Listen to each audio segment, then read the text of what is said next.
Ya vamos terminando el libro de Deuteronomio.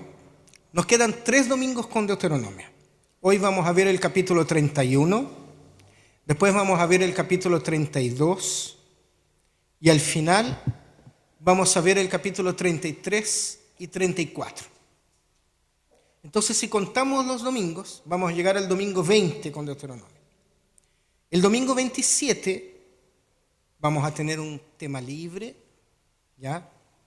Y si Dios lo permite, el domingo 3 volveremos al Nuevo Testamento. Iniciaremos una nueva serie que hablará sobre los relatos de los milagros de Jesús en los diferentes evangelios. Por ejemplo, algunos estudiosos dividen los milagros de Jesús en 2 tipos: los de curación y los de naturaleza. Y eso es todo lo que les voy a decir por ahora para que queden expectantes. Pero se viene muy bonito y nos estamos preparando junto a los pastores para ese nuevo ciclo de estudio que vamos a empezar. Amén. Así que ustedes, les pido a la iglesia que estén orando por nosotros también, para que cuando allá en la iglesia de Providencia los pastores, aquí yo o otro hermano o hermana que se pare acá adelante, pueda entregarles responsablemente siempre palabra de Dios. Amén. Pero terminemos Deuteronomio primero. Del capítulo 31 que vamos a ver hoy día hasta el final del libro, lo que tenemos es una especie de discurso de despedida de Moisés y se centra en el tiempo posterior a su muerte. Moisés habla de lo que va a suceder después que él haya muerto. Esta es la última sección grande de Deuteronomio y está marcada más que cualquier otra parte del libro por un tiempo de transición. Una vieja generación da paso a una nueva generación. Un viejo líder, Moisés, se va y uno nuevo llega y toma la obra. Una nueva vida de bendición se vislumbra y se acerca la entrada a la tierra prometida. Y aquí se rescatan entonces 2 temas importantes. Uno, ¿quién va a guiar a Israel ahora hasta Canaán? Y entonces el capítulo habla de la investidura de Josué, y Josué aparece como jefe y como profeta con la misma investidura que tiene Moisés. Y 2, se habla de cómo debe guiarse Israel en Canaán y cómo se debe llevar a cabo el cumplimiento del libro de la ley. Así llamado, ¿no es cierto? Libro de la ley. Para los que están con su Biblia, Moisés empieza afirmando que no puede entrar a la tierra prometida, ni seguir guiando al pueblo por su avanzada edad, pero también porque Dios ya le había dicho anteriormente, ¿se acuerdan?, de que él no iba a entrar a la tierra prometida.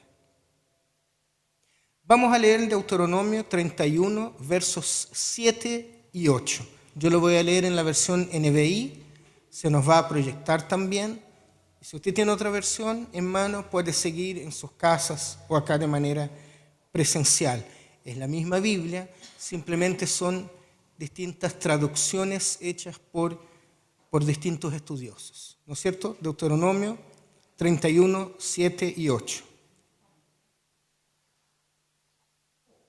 Dice así: llamó entonces Moisés a Josué y en presencia de todo Israel le dijo. Moisés llama a Josué y dice: sé fuerte y valiente, porque tú entrarás con este pueblo al territorio que el Señor juró darles a sus antepasados. Tú harás que ellos tomen posesión de su herencia. El Señor mismo marchará al frente de ti y estará contigo, y nunca te dejará ni te abandonará. No temas ni te desanimes. Aquí tenemos a un hombre que sabe, Moisés, que sabe que a pesar de todo su trabajo y dedicación a Dios y al pueblo de Dios, no va a entrar a la tierra prometida. Y tenemos a otro hombre, Josué, que toma la responsabilidad de seguir guiando al pueblo, cumpliendo con el llamado de parte de Dios. Pero aunque el texto habla de dos hombres diferentes, Moisés y Josué, el mensaje del texto, el mensaje central del texto, en realidad es una afirmación sobre Dios y no sobre esos hombres. La Biblia no habla de hombres. La Biblia es palabra de Dios. Pero la verdad es que nosotros muchas veces estamos acostumbrados a vivir la vida buscando ejemplos a seguir en otras personas.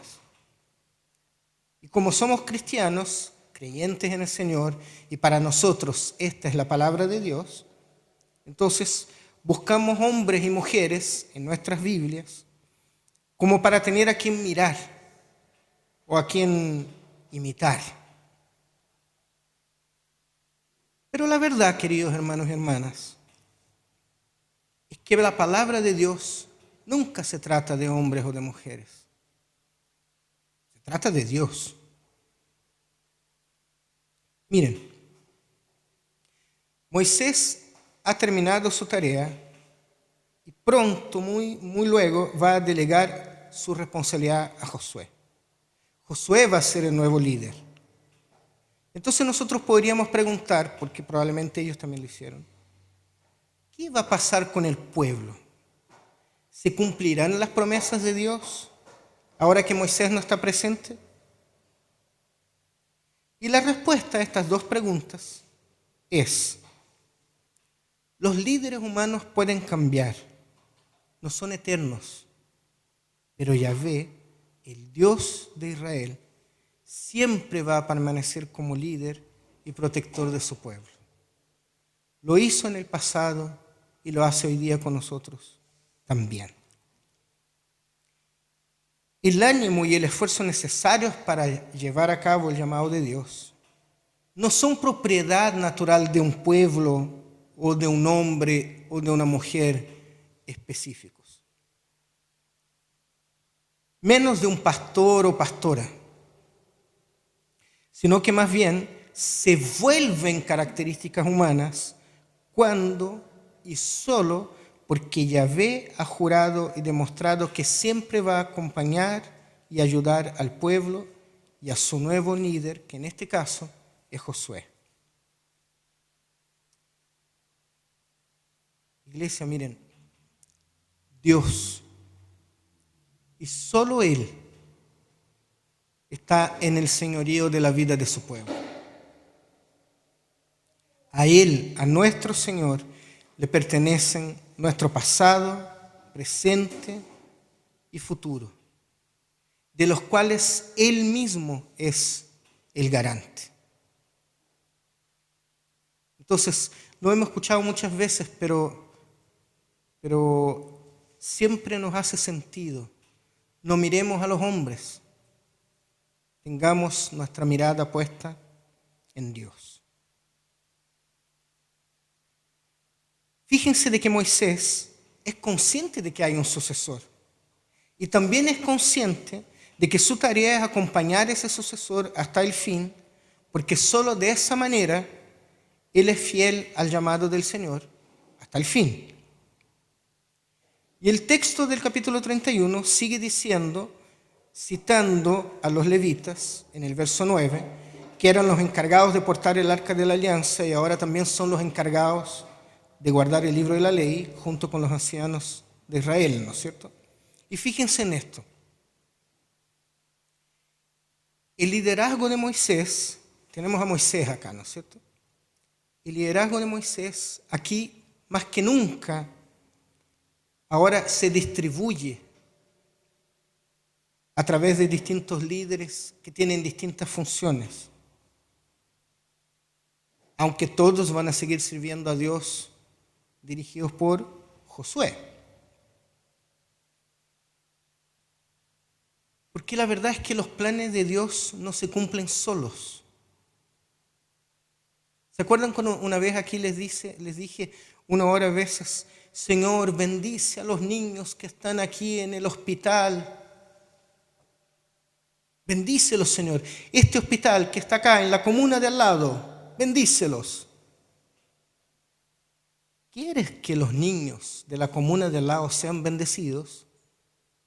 Anda a visitar a los niños del hospital de la comuna de al lado.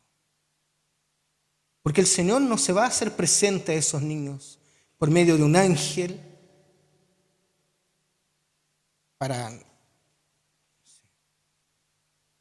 Somos nosotros los llamados a ir para que Dios bendiga a esos niños.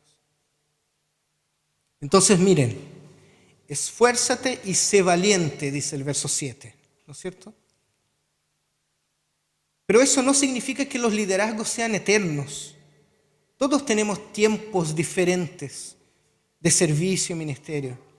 Y ninguno de nosotros o nosotras somos dueños de la obra de Dios, aunque somos llamados a ser parte de la obra de Dios. Así que hoy también, ojo, a todos y todas se nos pide, esfuérzate y sé valiente. Y otra cosa interesante es que estamos en un tiempo diferente. Nosotros no somos el pueblo hebreo que está terminando de caminar 40 años en el desierto. Somos cristianos latinoamericanos del siglo XXI. Y no tenemos ni a Moisés ni a Josué tampoco.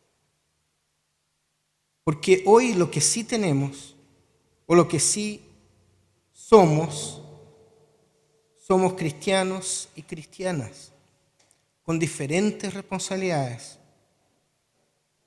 Y en ese sentido debemos tener cuidado de no abusar de los demás, pensando que son como Moisés o Josué.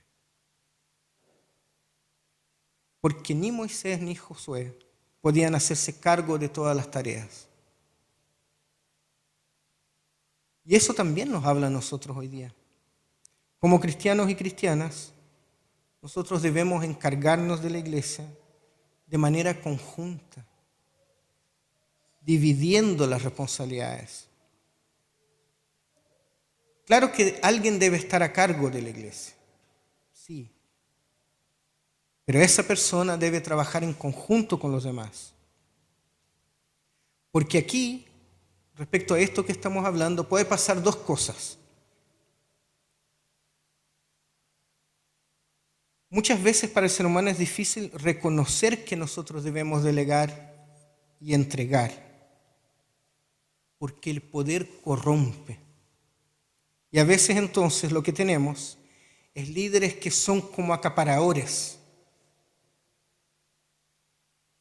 y que les gusta como tener un cargo. Entonces, me gusta el púlpito. Y me gusta, es que nadie va a predicar como yo. Me gusta, en mi iglesia predico yo, que nadie más. Pastor, usted ya, ¿por qué no delega esto? No, porque es que siento que nadie lo haría mejor que yo. Se ve, ¿no es cierto? Se ve. O, yo puse acá, son como este personaje. ¿Vieron estas películas del Señor de los Anillos? Ya hace tiempo, ya hace tiempo, pero ¿se acuerdan del Señor de los Anillos? Que había un personaje que como que adoraba, idolatraba al anillo, se llamaba Sméagol. Entonces, su vida era, él antes de ver al anillo era normal, digamos, pero con el anillo, ¿se acuerdan? Se chupa y se transforma como en un animalito. Y andaba todo el día, mi precioso, ¿no es cierto? Y el anillo. ¿No es cierto? ¿Se acuerdan de él? El anillo como que lo estaba destruyendo. ¿Se acuerdan? Él no tenía la capacidad de manejar el poder que entregaba el anillo. Bueno, hay líderes que son así. Tienen la iglesia así como, no, mi iglesia, mi iglesia. ¿Cierto? Y por otro lado, hay líderes que son todo lo contrario, que actúan como si no quisieran ser responsables siquiera de sus principales compromisos. Tratan de delegar todo, se deshacen de todo. Les llega un mail y lo reenvía. El mail es para él, le dice algo a él. Pero, a la Bélgica. No, que el hermano Osvaldo vea esto. ¿Se fijan? Están felices porque tienen a todos los demás haciendo un trabajo que es su trabajo. Ambos casos son malos. Lo que nosotros debemos hacer es tener buenos líderes, responsables y trabajadores, pero también no podemos dejarlos solos y tenemos que comprometernos con ellos y con Dios para que trabajando en conjunto, para que con la ayuda y en el nombre del Señor la iglesia venga a cumplir con la tarea encomendada por Dios. Hermanos y hermanas, miren, así como en el pasado Dios hizo todo lo que leemos en estos textos por medio de Moisés y Josué y de otros hombres y mujeres, hoy Él quiere seguir haciendo su obra. Solo que adivinen a través de quién. Dios sigue hoy actuando en el mundo, pero lo hace por medio de nosotros, a pesar de nuestras diferencias, deficiencias, errores, pecados.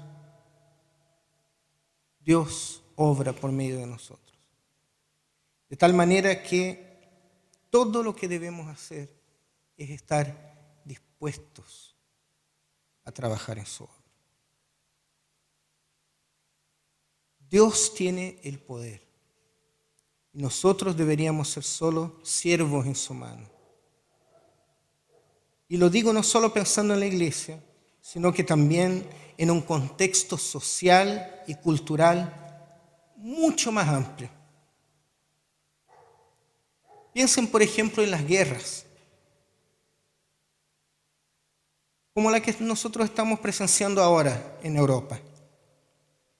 Las naciones más poderosas, históricamente, subyugan a las naciones menos poderosas.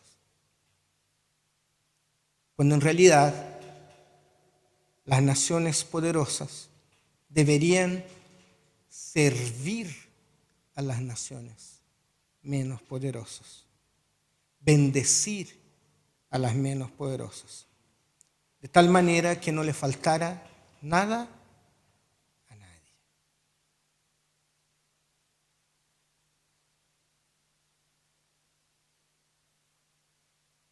Vamos a leer los versos 12 y 13.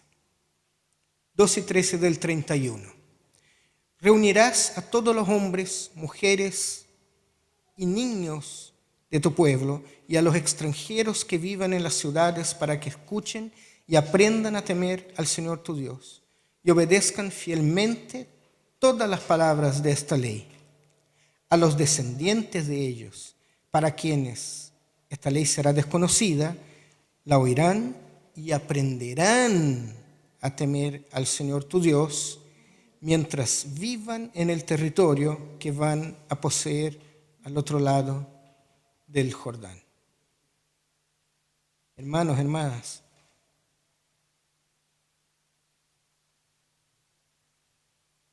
hay que leer la ley. Hay que leer la ley. La lectura periódica de la palabra de Dios ayuda a la generación adulta que somos nosotros a recordar la responsabilidad que tenemos con Dios y ayuda a las generaciones nuevas que por ahí están,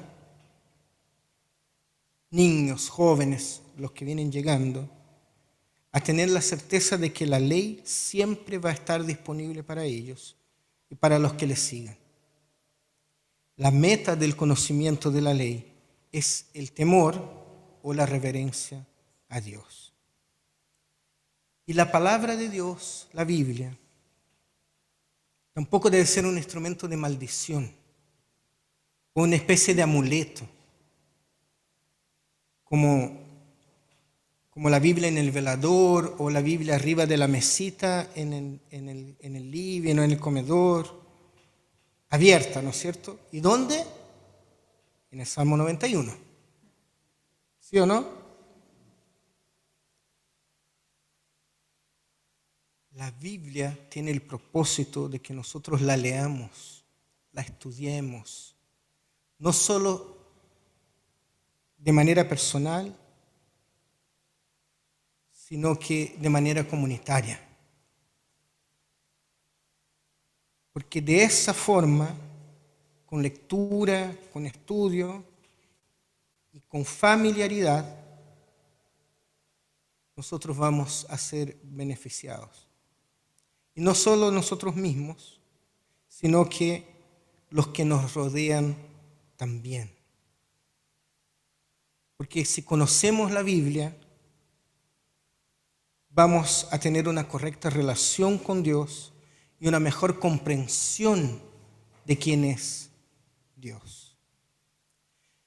Pero ojo, y me recuerdo de un programa que vi ayer en la televisión, se los recomiendo, empezó ayer, no me pregunten horarios o canal, pero es de estos programas como documentales. ¿Cómo se llama la persona que lo está haciendo? Buscando a Dios, creo que se llama. No me acuerdo el nombre del periodista, un periodista chileno que fue por distintos países viendo la religiosidad de cada pueblo. Muy interesante, muy interesante. Y me parece lindo para nosotros conocer otras culturas y otras religiosidades también. Entonces, dentro de esto que estoy hablando de la palabra de Dios, también quiero recordar algo. La palabra de Dios no es Dios. Jesucristo es Dios. Si yo quito a Jesús, a Jesucristo, del cristianismo y me quedo con la Biblia, termina el cristianismo. Pero si yo quito la Biblia, aunque suene un poco raro quizás, si yo quito la Biblia del cristianismo y me quedo con Jesucristo, el cristianismo sigue. Entonces, no idolatremos nuestras Biblias tampoco, sino que aprendamos lo que ella habla de Dios para nuestras vidas. ¿Y por qué lo digo? Porque en ese programa ayer, este hombre estaba en Pakistán, me parece, y entonces visitó unos templos hermosos que tenían, que son como escuelas de estudio del Corán, porque son islámicos, ¿no? La religión islámica. No me acuerdo cómo se llamaban esas escuelas de estudio ayer. Y muy interesante, niños de 8 o 10 años, sentaditos con el Corán abierto. No sé si ustedes saben que de hecho el Corán para ellos tiene un sentido sagrado. Si este fuera el Corán para un islámico practicante, un musulmán practicante, y por ejemplo se le ensucia o se le raya, los botan, buscan otro. A mí la verdad poco me importa lo que pasa con mi Biblia. Si se moja en la lluvia, uno la cuida, la atesora, pero no deja de ser la Biblia porque le pasa algo al libro en sí. ¿Se fijan? Bueno, estos niños ayer en estas escuelas aprendían a memorizar el Corán, 600 no sé cuántas páginas, en 2 años. Lo memorizan entero en 2 años.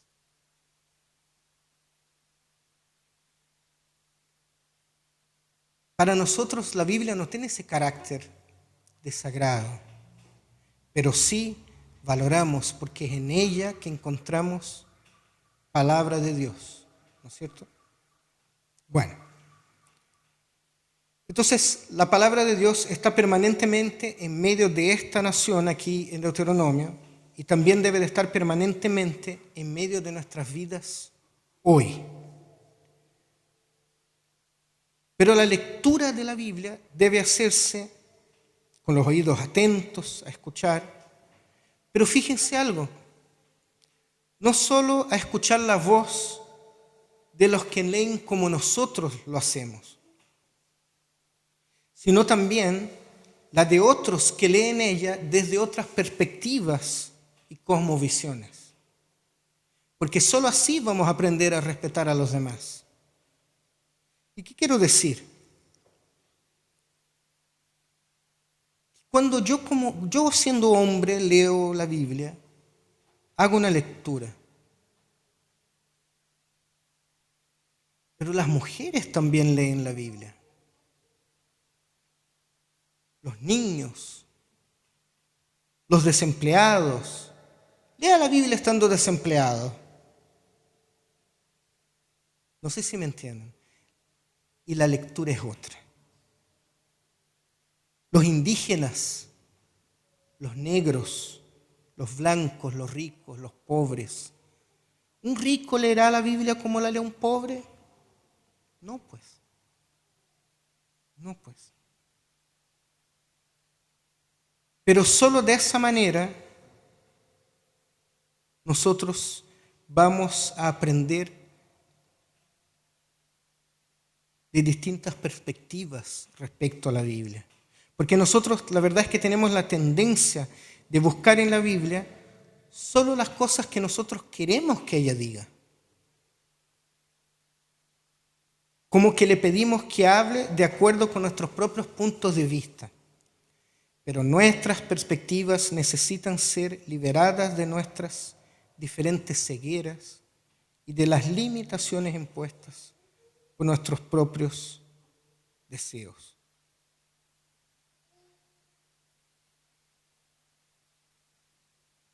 Entonces, leamos la Biblia, sí, pero hagámoslo con inteligencia.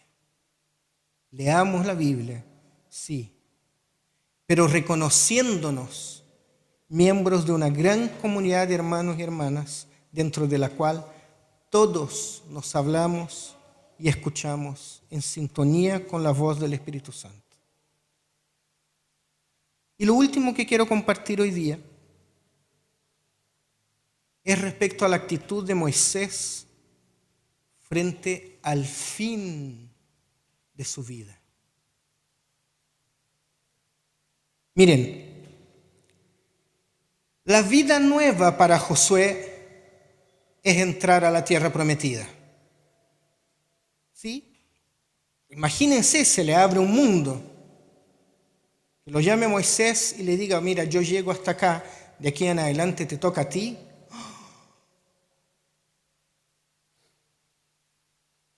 Pero la vida nueva para Moisés es llegar al fin de su vida abrazando su muerte. Y la verdad que creo que tenemos serios problemas con la muerte. Culturalmente. Ahora, yo no soy un experto en el tema de la muerte ni en el tema del duelo. Y de hecho tengo muy poca cercanía con la experiencia de la muerte. ¿Se entiende qué quiero decir con eso? Por ejemplo, mis papás están vivos. ¿Se fijan?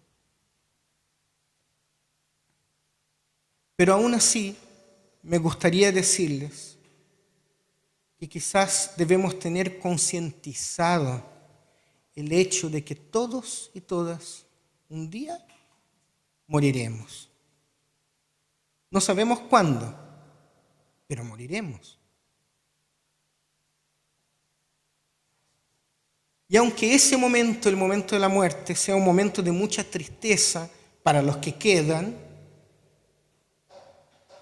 nosotros debemos tener el buen ánimo de enfrentar la muerte cara a cara.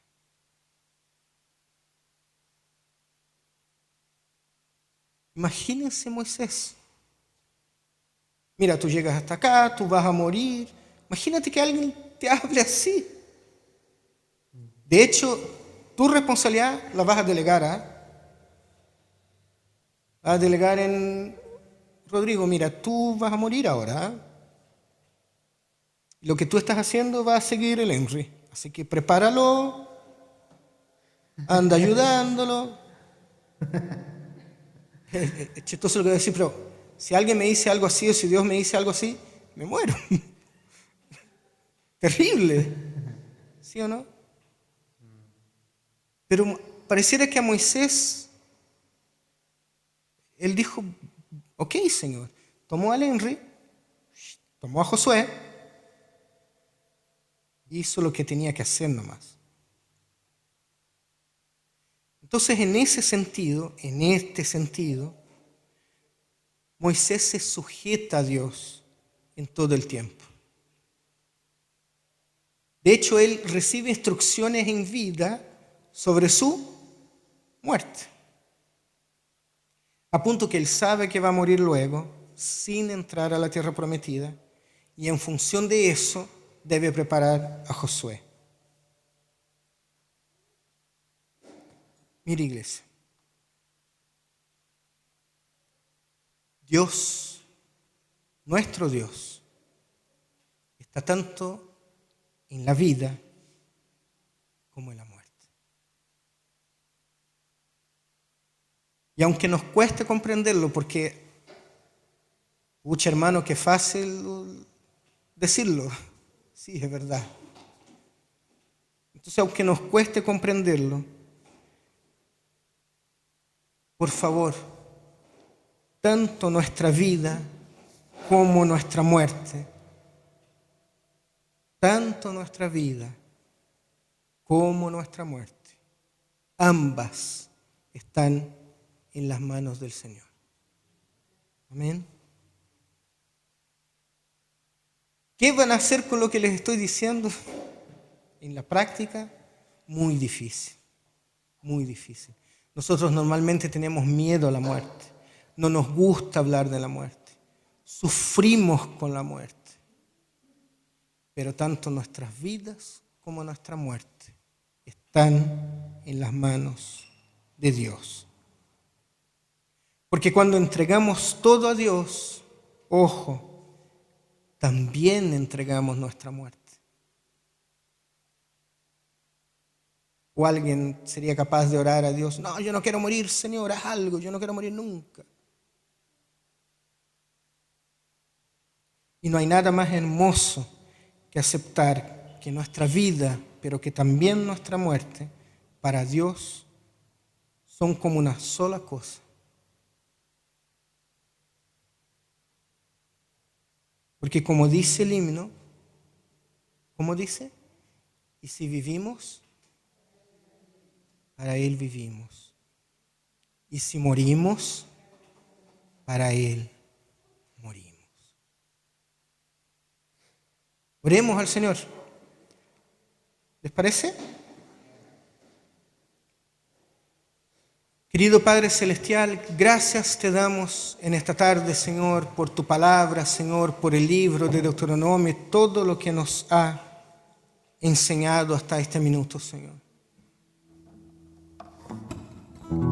Gracias te damos, Señor, por todo lo que hemos aprendido en él, Señor. Gracias te damos porque tú usaste a hombres como Moisés y Josué, Señor. Y queremos pedirte que tú nos sigas usando a nosotros también, Señor. Y que nos dé cada día más ganas, voluntad de leer tu palabra, de aprender de ella, Señor. No solo de manera personal, sino que de manera comunitaria, Señor. descubriendo en ella los tesoros que tú nos entregas, Señor, para vivir esta vida, Señor. Y ayúdanos, Señor, a tener mejor comprensión sobre la muerte. Que no nos apavoremos con la muerte. Que no nos congelemos con el tema de la muerte, Señor.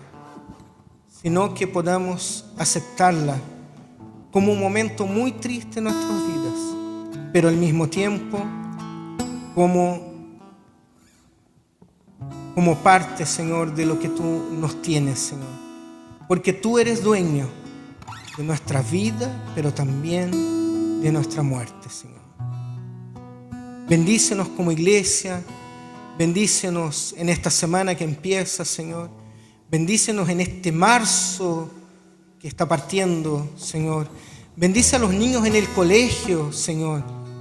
Bendice a nuestros jóvenes en nuestras universidades. Y bendícenos a nosotros en nuestros estudios, en nuestros trabajos. Bendícenos junto a nuestras familias, Señor. Y que tú, Señor, siempre puedas estar presente donde quiera que vayamos y en lo que quiera que hagamos. Oramos a ti, Señor, en el nombre de Jesús. Amén.